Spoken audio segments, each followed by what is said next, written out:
Доброе утро, Стоп Гейм! В эфире Инфакт.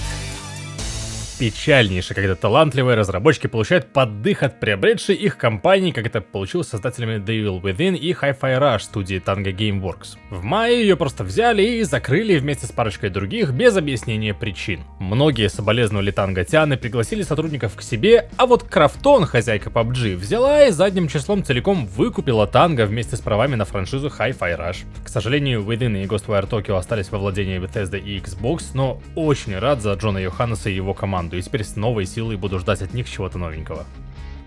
Так же, как и полноценный релиз детективного симулятора Shadows of Doubt. Как оказалось, он уже совсем не за горами. Авторы игры выкатили свежий трейлер, в котором раскрыли дату перехода проекта из раннего доступа к версии 1.0. Случится это 26 сентября, всего-то через 1,5 месяца. К релизу разработчики обещают накинуть и свежего контента, хоть игра и без того обновлялась все время пребывания в тестовом режиме. Например, тизерят новый вид дел — похищение, новые возможности взаимодействия с убийцей, улучшенную оптимизацию и какие-то совершенно новые фичи, которые обещают раскрыть поподробнее позже. А еще с выходом игра прибавит в стоимости. Вместо $20 сейчас станет клянчить на $5 больше.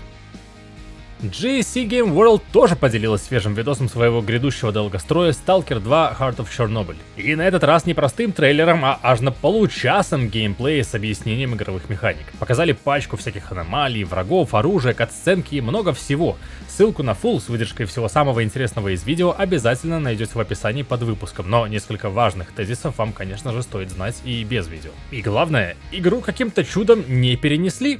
Ура! В сиквеле будет большой, открытый и бесшовный мир, в отличие от оригинала. Для удобства он поделен на 20 регионов, каждый из которых представляют свои флора, фауна, аномалии, архитектура и человеки. Большинство из тех мест имеет реальные прототипы. Поклонники непременно узнают множество локаций из оригинальной трилогии, а также наконец попадут в места ранее видные, но недоступные для подробного изучения. Прокачки в игре не будет, ее здесь замещает добыча все более крутой экипировки и получение знаний самим игроком. Первостепенной задачей при построении геймплея было создание чувства сталкерского быта, чтобы даже если игрок не станет следовать сюжету, ему было любопытно изучать зону и проникаться ее атмосферой. Также стало известно, что главному герою, немногословному Скифу, придется постоянно следить за наличием запаса еды и регулярно восстанавливать силы при помощи сна. Они, как и, например, перегруз в инвентаре, будут влиять на характеристики героя. А местная нелинейность не позволит игроку увидеть вообще весь контент за единственное прохождение. Сюжетные решения предполагают взаимоисключающие линии с разными персонажами и квестами.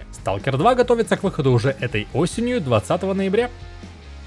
Мы уже рассказывали вам о массовых сокращениях студии Bungie, создательницы дилогии Destiny и грядущего шутера Marathon. Больше 30% команды было распущено, еще 150 человек увели в PlayStation Studios, и как на фоне таких событий не приуныть? По сведениям, которыми обладает знаменитый инсайдер Джейсон Шрайер, никак. Все это очень сильно ударило по команде, и грядущий Marathon относится даже не скептично, а пессимистично. Журналист сравнивает затянувшуюся разработку этого проекта с Suicide Squad, дескать, от идеи до реализации прошло столько времени, что когда она спустя 7 лет вышла, все тренды сгорели и игра оказалась никому не нужна. По его данным, создание марафона начали еще когда экстракшн-шутеры были на коне, а теперь, когда в нее вложено столько сил и денег, как будто бы интерес к жанру подутих. Впрочем, как и ко всем инсайдам и аналитике, прислушиваться стоит лишь в полуха, и к чести Шрайера, он и сам признает, что прогнозы его не истина в первой инстанции, и припоминает Helldivers 2, который он предрекал скоропостижную кончину неподалеку от релиза. А ну вон оно как.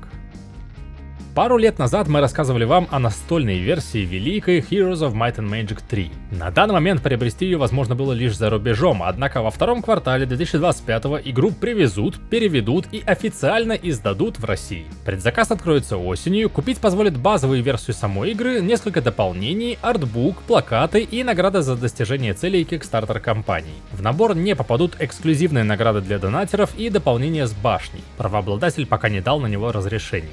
Отдельно докупить набор карт на русском у российских продавцов также будет нельзя. Создатели недавней Evil Dead The Game анонсировали сразу дуплет игр по еще одной киновселенной Halloween, не менее культовой слэшер-франшизе. К разработке обеих игр привлечены и продюсеры серии фильмов, и ее создатель Джон Карпентер лично. Обе стороны высказывают довольство этим сотрудничеством, но говорить хоть что-то конкретное непосредственно об играх наотрез отказываются, разве что известно, что одна из них будет базироваться на Unreal Engine 5. Поглядим. Зловещие мертвецы так-то вышли неплохой игрой, только с жанром сильно прогадали. Надеюсь, хоть на этот раз это будет не очередная 7 асимметричная игра-сервис. А на этом сегодняшний инфакт заканчивается. Спасибо, что посмотрели. Еще больше новостей игрового мира ищите на нашем сайте stopgame.ru, а следующую видеосводку ждите уже завтрашним утром. Доброго дня!